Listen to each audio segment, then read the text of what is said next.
You know, you can look at someone's art and be like, oh, that's really good, I'm gonna go cry. Or you can go like, ah, that's really good, I'm just gonna see why I like it and just put it in here. I think sometimes when you're scared of something, it means that it matters to you. There's something unique within all of us that's worth telling, you know.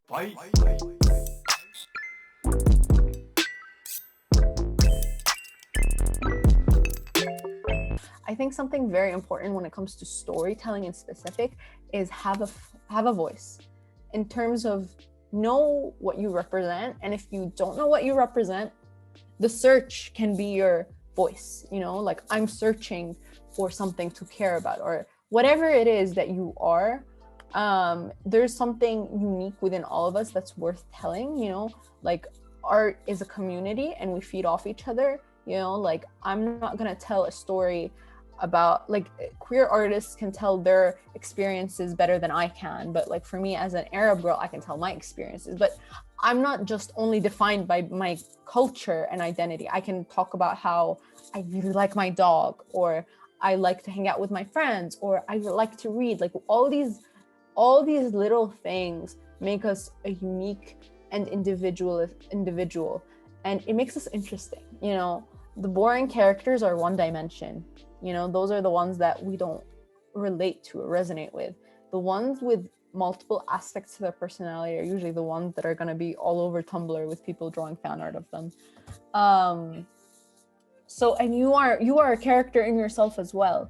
So kind of understanding what it is you're here for, because, you know, I think that's really gonna set the tone for more genuine work. I think more truth in whatever you're going to be doing. Yeah, for sure. I don't know how I got to that, but yeah, that's just that's something that I really like personally love about your work, especially like your personal comics. They're so real, and there's this progression of growth and change. Like in your comics about the scars, like healing the scars, and the polar bear, and the conversations with your younger self.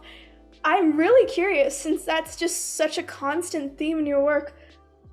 What does that mean to you? Why is that an important story for you to tell?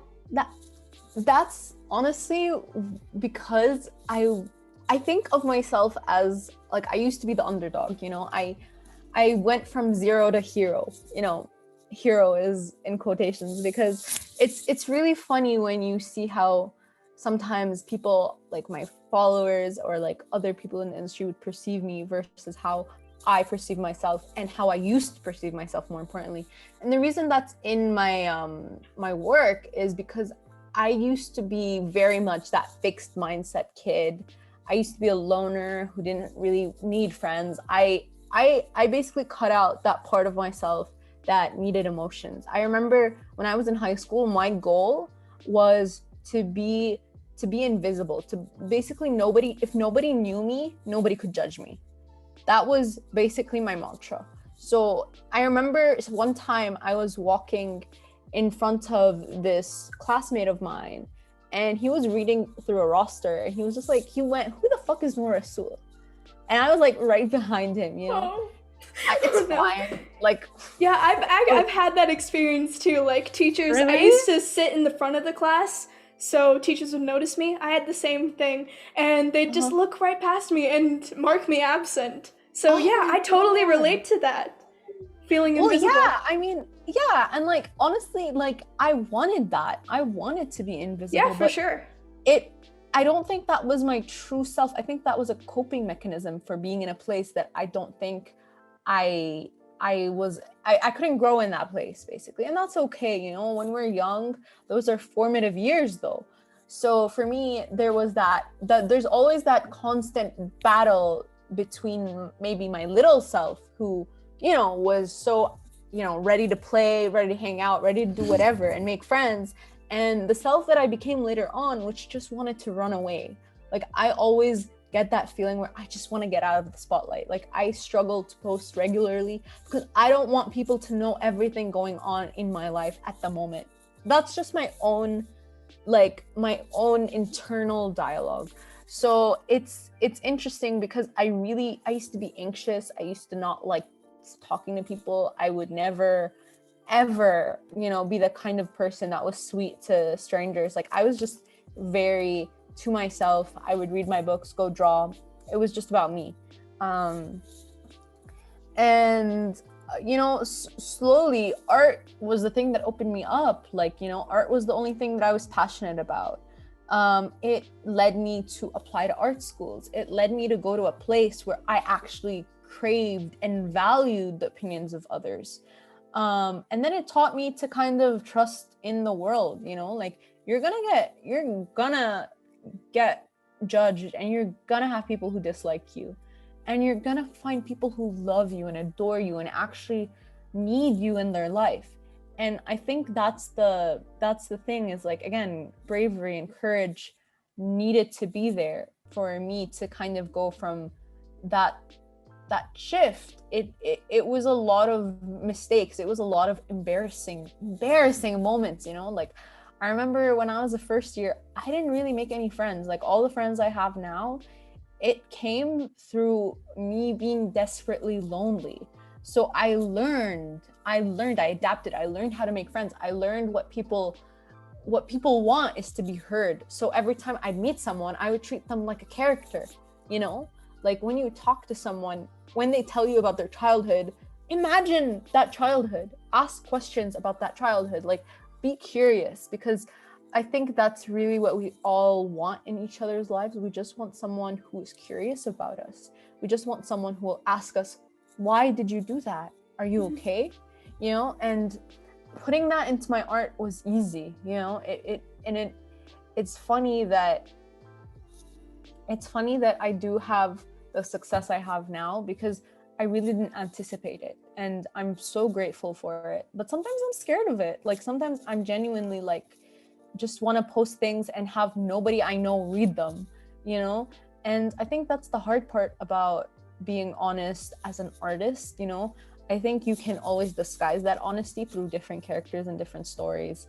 I think that's such a powerful tool, but it's still gonna be hard, because to be completely honest with yourself, you have to be completely honest with other people as well. So finding that delicate balance between revealing too much and not being authentic is always like a tricky line. Usually with my art, I like to discuss things that I've experienced in the past.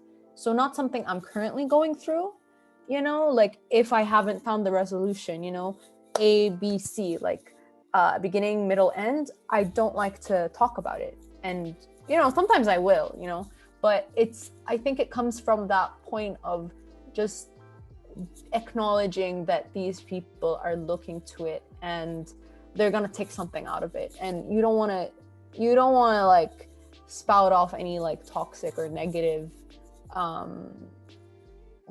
I don't know, whatever stories, more or less, because sometimes I'll be going through something really hard and like I want to make a comic about it, but that's when I keep it for myself, and I think that distinction is just important, but also important to acknowledge, because I don't want people to think I'm perfect. I'm far from it. But yeah, that's just my thing on how in the past I always kind of go through those themes of struggling with that darker pull, kind of light and dark, running away and putting yourself out there. It's really prevalent in my life, and I'm sure in so many people. Like it's with art is hard, especially during the social media age. People are posting art that is amazing every second. Every time I refresh my page, I'm like, oh shit, that's good, and it's made by like hard. A 12-year-old, and you're like, oh yeah. And it's like I really do think it stunts our growth a little bit. I think that if we didn't know about like how amazing everyone was, sometimes it might be easier. But so what's the solution? Is the solution to get rid of Instagram? But then you'll be missing out on this great art. So I think it's about balance, spend some time on Instagram, but then get off it, and just, who cares if someone's better than you? You know what I like to say? Steal what you like about their art. I don't know if you read the book, Steal Like an Artist. I did. Yeah. Oh my God. I love that book. I actually have Austin. It's all over my wall over here, but I love Austin Kleon. The best book. Yes. Honestly. And I was gonna just kind of like reference the rule in that book, which is basically steal from the people you admire. Steal many things from many people. Never steal from one person, y'all. Just that is illegal. Yes, very true. um so yeah, like just you know, you can look at someone's art and be like, oh, that's really good, I'm gonna go cry. Or you can go like, yeah, that's really good, I'm just gonna see why I like it and just put it in here, like I'm just gonna put that in, like, you know, it's so fun. And like, honestly, you're not gonna get it exactly the same, you're just gonna make your own version of it. And when you keep adding on from different artists and different inspirations, and really just be in that mindset of abundance. You know, we all have space to be awesome, we all want to succeed, we want, you know, if I want to be at the top, I want y'all to come with me, you know. It's not a competition. So I think seeing that from a space of abundance allows you to grow even further, because you're not threatened, you're not scared. Because when you feel scared, it kind of it like weakens you, and it blocks out your creativity. I've noticed when I'm scared, it's hard for me to be creative. So yeah, like, view the world as abundance. Wow, that's a great growth mindset. I mean, I don't know. I mean, my still, I still have times where I'm like, bitch, I'm not gonna do anything today. Yeah, no, I totally get that. I don't think that goes away. Like, even with people 100%. that even with people that I've talked with who have been in the industry for like decades. That, 100%. who is, oh my god, I am blanking. I'm blanking, but the really great Glenn Keane. Glenn Keane still thinks that he's like not the best in the world, which is, you know, that's so true. Because like, I remember I was talking to like undergraduate, like sorry, what's the word? Like someone who was still at school, and they were talking to me about like, oh yeah, I got so nervous when I posted this thing, and I was like, oh my god, I get nervous all the time. And they were like, they kind of just looked at me for a beat, and they were like, huh, I guess that never goes away. And I was like, yeah, bitch, it never goes away. yeah, for sure. Yeah, it's so funny. Like Glenn Keane, you wouldn't imagine that, but it's really just human nature to doubt what you do. And I think I read this really cool book, and it was talking about all of that as chatter. Literally everything that's stopping you from doing the thing is all chatter. Like, literally don't even bother with it. Just label it as chatter, as nonsense, as just everything you're just stopping you from doing the thing that you have to do. Because the more important something is for you, the more you're gonna have that mental resistance, the more you're gonna have that chatter in your head. So literally just label it as such and just keep doing it. And it's hard because I think we need to like acknowledge that there's gonna be a part of us that wants to be critical about our art. We want that to see that point where we want to be like, okay, but I do want to improve this thing. So how the fuck do I improve it if I have to accept it? So, you know, just like try the 80-20% rule, you know, 80% of the time, just do it. Maybe 20% of the time you can be critical. 20% of the time you can be like, okay, what can I improve? You can do a thing where like every month you just have assignments and you do them all. And then once you do them, you go back and you look on it and you go like, okay, what did I hate doing? What did I feel like I don't like? And focus on that thing. So I think there has to be a bit of period between doing the thing, reflection, and then working on whatever you want to do that needs to be done. Because even when I was like, I'm working on a bunch of boards right now for fun, and I think there was like, I was paying attention to like, oh, I'm really struggling to get some backgrounds of suburban houses, or like try to get some interesting shots in this thing. So later on, I'm gonna go look at some fucking shots of areas like that and try to study that. But right now, I just want to get the story across for fun. So it's really important to know when is the right time to go and fix the thing that you're trying to do, you know? I love that. It's like flipping the canvas or like coming back to your art like a day later. You always have that like clarity. Mm-hmm, yeah. Mm-hmm. I'm curious about, how do you differentiate something between I hate doing this versus I fear doing this? I'm scared of doing this. That's such a good question. Well, I think the best question to ask yourself is, have I ever enjoyed doing this? You know, And I think also it comes from, that's a really good question. Do you mean this in terms of art or just anything in general?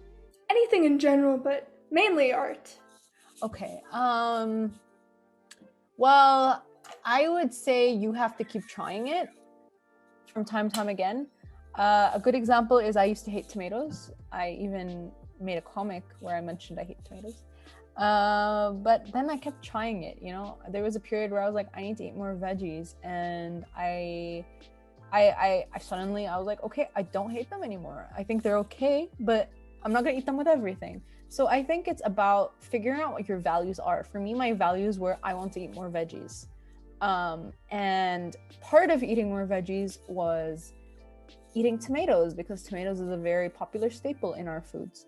So I think it depends on your values. So like if you hate fucking, I don't know, skateboarding, you don't have to skateboard if that's not something that aligns with what you want to do. But if you want to get better at like finding fun, entertaining ways to exercise, maybe give it a chance. Maybe give like scooter riding or bicycling a chance, you know.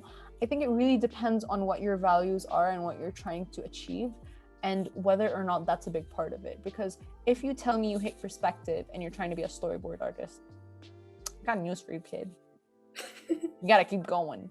You know, it's like it's really just about being like smart about it, I guess, and also paying attention to why you hate it. You know, sometimes you hate it because you're doing studies of like horribly complex perspective grids. You know, why don't you just do something simple where you just line it out? You know, like it really, you have to find a way to make it fun then in that scenario. Find a way to make it fun. Go study a really cool show that you love and just figure out the perspective in those backgrounds, even if they're simple backgrounds. You know, there's no rule with art, you know. I mean, there are rules, but they're there to break. And I think that's the really cool thing, is like when you're learning things, there are no rules. So it's just about experimenting. I think experimenting with how to enjoy something, because I think enjoying something is critical to getting better at it.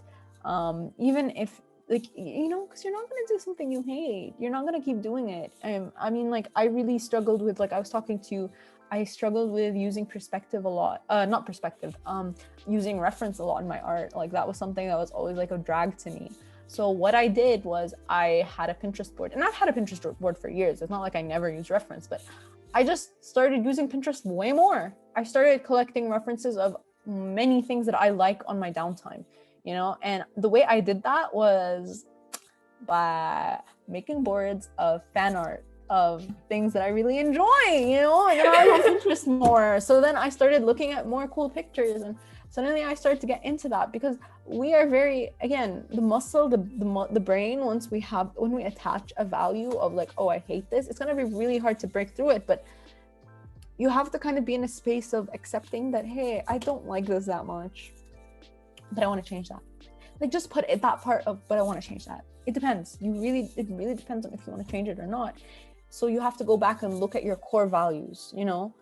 So yeah, I think that's the best way to kind of battle fear and hate.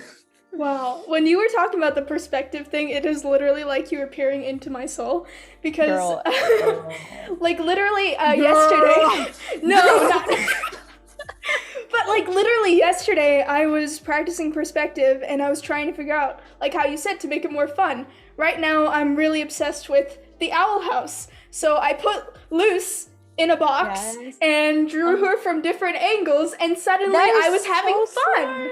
Smart. That's totally true.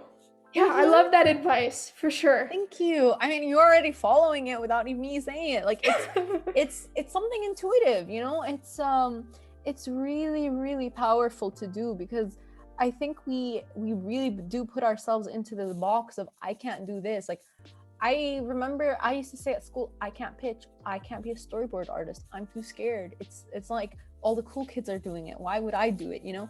And look at me now, y'all. It's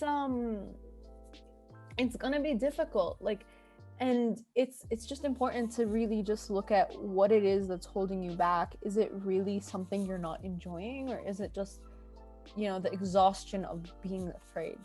And being afraid is really hard. I know there's there's a psychological element of what I like to call, like, I was kind of looking back at things where when I'm in a rut, there are three core things for me that stop me. And this was just like looking back on my mistakes, in the past. And it's good to reflect on your mistakes, because why are they there? They're there to teach you something. So my thing was emotional regulation, spending times on things I don't like, and pure skill. So these three things, when put together, would stop me from doing something. So emotional regulation is a really hard one. Everyone needs to take care of their mental health. It's really weird because art is so intrinsically linked with ourself. So when we have that self blocked, it's hard to make work that is fluid and creative. So it really just, like, anxiety, I always say, is the killer of art. So it's really just about taking whatever ways you can to elevate whatever's going on in your life, be it therapy, reading books, meditating, exercising, whatever ways you find to take care of yourself. Number one. Number two, spending times on things you don't like. We just talked about that. It's so critical to just acknowledge the fear is there. Like, literally take a moment and just feel it in your body. Like, literally, where is it stored? Is it in your chest? Is it in your head? Because those are the places for me where it holds me back. Like, when my head is blocked, I can't speak, I can't think of ideas. I just go in auto mode. So I pay attention to it and I'm like, okay, it's there. What's next? Pure skill. When pure skill is, when you're struggling to do something that you've never done before, what's the best way to do it? Do some studies, look at things that you like of this thing. So what I did was I spent maybe 10 minutes doing studies of the thing I wanted to learn. And then when I got to the canvas and I was like, okay, time to actually implement this thing that I'm really scared of, it was easier because I had new things up my sleeve. Suddenly I wasn't struggling as much as I would regularly because I had these little elements in my back pocket of, I learned this and this. So what I'm trying to say is, it's kind of all about looking back on your mistakes. Your mistakes are there to teach you something. Okay, it's going to be really hard. There's going to be a lot of mental resistance, but just kind of power through it. Pay attention to where it's stored in your body and execute slowly, and then it will kind of snowball into more. Another little tidbit that I need to mention is, when I mentioned the 10-minute rule, I forgot a very core part of the 10-minute rule. Do it every fucking day. Every day. Every day. Doesn't have to be 10 minutes. It can be 1 minute. Just 1 minute. But it has to be done every day because you need to build that muscle. You need to you need your hand to work faster than your brain because your brain is trying to slow you down. Yeah. Oh, I love that. I have something here that kind of relates to that. I'll be right back. Yes. This is also from Austin Kleon. He has this thing, practice, and then, let me just do that. It says practice and then suck less, and it's like a 30-day chart. And that is God. I love the thing that you're saying about the baby steps, because no matter what you do, you'll at least be a little bit better than you were like 10 minutes before or 1 minute before. Exactly. That is fantastic, instead of being overwhelmed. Thank you. Yeah. And there's something really funny is actually sometimes you'll feel like you suck more. But you kind of, once you get back into the groove of things, the memory sometimes, art is like a muscle, you have to train it. And if you stop training it, it'll get weak. But the memory of it is still there in your body. So once you get back into it, it'll be a lot faster. So I do want to put that out there for artists who maybe feel like they peaked and they don't know how to come back into that elevated position. So it's really just, it's all there within you. It's just about kind of, keeping it going. Yeah, for sure. Kind of like riding a bicycle. Yes, exactly. I'm really curious. Keep saying I'm really curious. No, you're I fine. am. So As you should. Honestly, curiosity breeds the best things in life. definitely.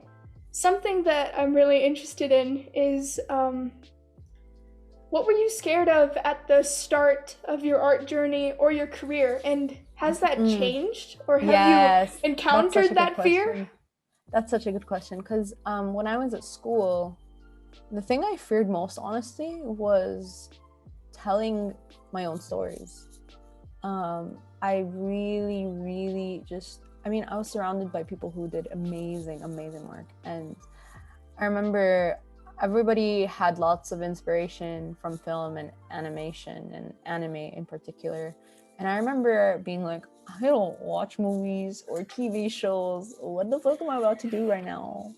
And I really just spent that year learning. I definitely wasn't like coming out with like any breakthroughs of storytelling. I wasn't like the top in class or anything like that. I was definitely struggling the whole period. All my ideas felt very cliche or like completely done. And here's a little tip for y'all.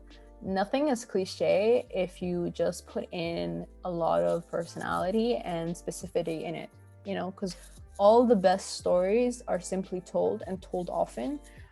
There's a book, I think it's by James Campbell, about myth and mythology, but basically it talks about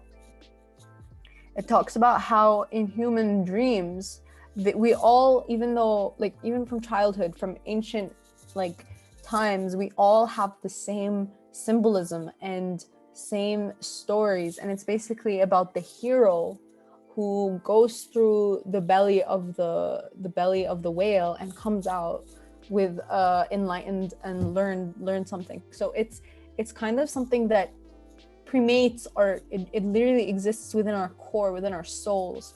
And I think that you have to just know that and acknowledge that and realize that it is within you.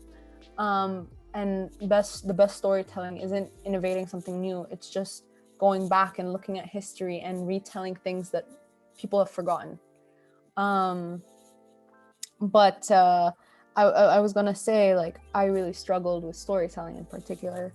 And I remember I spent the summer of first year I think I watched like 50 movies, and I didn't like movies, you know. But I made myself like them, you know. See, I didn't like them at first, but I found movies that I loved, like movies like Heathers, even Mean Girls. Like, I fucking, like, if you look at my art, you can see there's a lot of like allusions to, like, you know, chick flicks, because I fucking love some of them, you know.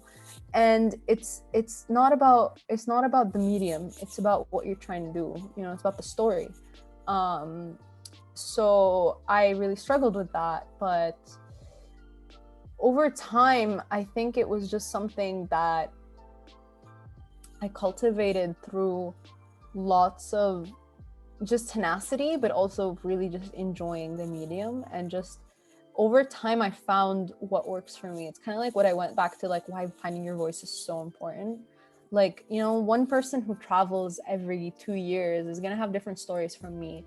A person who I don't know, like, likes to rock climb and skydive is gonna have different stories from me, and they're just as valid. So I think people just figuring out, you know, living life and then going out and doing it will get you the best stories. And anyway, so like, yeah, I was really struggling to get to that point. And it just happened through making a lot of films that weren't that great. And, you know, it's funny because I'll look back on my school films and I'll be like, oh my God, I actually love them because they were at least honest to what I was trying to do, even if technically in execution they weren't perfect. So yeah, I really just think it's about sticking with it. It's just about sticking with it, and you'll find the improvement will follow. I think that's the two components about art you have to pay attention to. There's the voice, and then there's the technical aspect. You can get both. Like, I hear people say, like, oh, you can always improve your technical, but the voice always has to, like, the voice isn't as easy to come by. But I think it's literally both. Like, I think both can be cultivated in different ways. So when it comes to your voice, when it comes to who you are and how you tell these stories, you just have to study. Like, it's just study, because it's not like, kind of like what I was saying from that book, it's not about finding something new, it's not about innovation, it's about finding things that people are forgetting or aren't paying attention to, you know, and just putting it out there with a mix of different things. There's this quote I remember, it might be from Steal Like an Artist, but it says, everything has already been said, but because nobody was paying attention, it has to be said again. Yes, I think it is from Steal Like an Artist. Yes, exactly. Cool. It's that mentality of, because I kind of like, I don't know, I just hate it when people are like, oh, I want to make the next new thing, there's nothing like it, because that's impossible, bro. You know, like, you can be innovative, but innovation comes from studying. It comes from looking within and asking, being curious about things that have been done and saying, what if we change this, and this? And you can really make amazing things. And it's such a nice thing to know that all human stories come from dreams. Like, that's amazing. Like, we all have the capacity to tell these amazing stories, so why not harvest it? You know, it's just about what you feed in yourself. Yeah, for sure. You know? Like stealing from different people.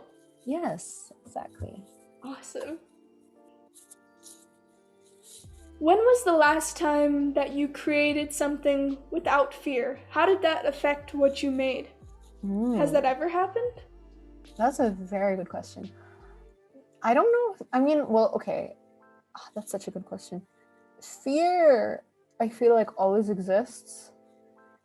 At least when it comes to posting things. Like, I think when I create something, sometimes, okay, so usually the times where it's not based in fear is usually when I'm just doing it for enjoyment, or from something I'm experiencing that is so strong that I have to put on paper. You know, I think, like, maybe when people do fan art, I usually feel like they're not doing it through a lens of fear. I think it's not so different from when I do something that is fear-based, honestly, because I think sometimes when you're scared of something, it means that it matters to you. You know, so I would argue that if there is fear within you, that's better. I don't think you can escape it fully, but I think you can make it easier on yourself to ignore the chatter. I think that's like, they always say that courage and bravery is not about being fearless. It's about acting despite the fear. And I think that's very critical. Like, I think the fear can be much more manageable and much smaller. Like, I think I remember someone telling me, like, sometimes your anxiety is so much that no matter how much good stuff you say to yourself, it's not going to help the anxiety. You know, sometimes you literally just have to pay attention to it, which is why I say when you're so blocked that you can't do the thing, you just have to take a moment and pay attention to where it is and how you're feeling, and just be like, okay, I'm this scared, so I'm just going to do something very small. But once you get past that hurdle, you'll get to a point where the fear is going to be there. It's going to pop up in funny ways. You might, like, look at something really cool and be like, wait, why didn't I do that? Or maybe you'll be struggling with, like, one drawing out of, like, 500, and you'll be like, ugh, you know, I feel like a veteran artist like me should be able to do this. I don't think it's about not having it, but I think it's about going, like, next, and keep going, you know? And I think beautiful ideas come from a little bit of mental resistance. Like, there's always going to be a period where you're like, this is the best idea ever, and you're going to be like, oh my god, what the fuck is this bullshit, I'm going to throw this out and no one's ever going to look at it again. No, you're going to have to, like, work through that. I read something about how, like, the more important something is to your calling, the more of that there will be, the more of that fear there's going to be, the more of that resistance. I don't know why, but, like, it's a coping mechanism that a lot of us have, where when something matters to us, we don't want to fuck it up, so we don't do it. You know, it's like, I always struggled with this thing. I absolutely hate, like, disappointing people. Like, that's something I really struggle with. So sometimes when something blows up or something is seen as good from someone, I get really fucking scared. And I'm like, okay, if I keep doing it, they're gonna see my flaws. They're gonna see how I fuck up, you know? And I think you have to tell yourself, Yeah, let them see. Next post, you know, just let them see. Who cares? Like, who cares if you care about, like, you know, if they were people that were important to you and they cared about you, they won't care. You know, they'll believe in you regardless. And if it's an audience that you're scared of, you know, like I always say when I lose followers, I'm just like, okay, good, they weren't the real hosts. You know, like as a joke, but like it's like who cares? Like literally on your deathbed, will this matter? You know, literally when it comes down to it, it's just a perception that exists within air. Like people like I know some of us are gonna struggle with this, but like we all have critical sides to ourselves. We're all gonna think something shitty about someone else from time to time, but who cares? It's about the people. Are these people gonna act on those things or not? You know, like where does it matter? You know, like it's, you care. Yes, you care, and let yourself care, but also move on, if that makes sense. You know, I remember I used to make these comics this was before I even posted them. It was just about, I'm really, like, I would just kind of go from a dialogue with me and my ghost bear. And it was just like, I'm really scared to do this thing. And the bear's like, yeah, I know. And then you're like, then I don't want to do it. But like, who cares? Like, it's a perception. It fades into air. Is it going to hurt you? Is it going to physically affect you in a visceral way? And I'm like, no, then fucking do it. You know, I know there's a time and place where it feels like you can't fail, like at a job or anything like that. But even then, I think it's important to acknowledge that, like, you can't, not everything is going to be at this tier. No way. Because if you don't get to, if everything stayed at this tier, it would be a line. You would stagnate, you know? So it's about going from here to here to here to here. And then maybe going here and then here, you know? It's just accepting. It kind of goes back to that point of patience.